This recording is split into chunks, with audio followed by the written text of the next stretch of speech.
अहाँ दोसर के संपत्ति बर्बाद कर देबै, दोसर के वस्तु के कोनो मोजर नहीं, अपन स्वार्थ।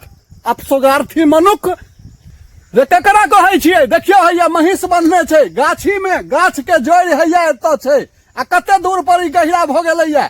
ई गाछ के की हाल हेतै? सुखेतै कि नहीं सुखेतै? तहन आबि कऽ बाध में चिचियाउ भोकरू, तहन कहत कि जैसे ओ अबै छथिन तऽ भरि बाध गरियबै छथिन, गरियेतै नहीं।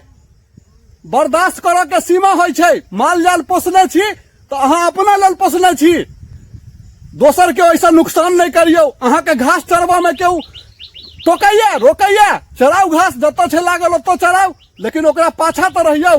अहाँ दुपहरिया में घर में सुतल रहबै कूलर पंखा में, महिष के बांधि देबै दोसर के गाछी में, ई होइ छै अनर्थ। देख लियौ गाछी के हाल, एक जगह नहीं छै, 4 जगह गहिरा कऽ देलकैया। कतऽ से हम माटि लेबै, कतऽ से खसेबै, कतऽ से एकरा भरबै? पाई चाही सब में, पाई जे कमाई छै ओकरे होइ छै ओ सब किछु।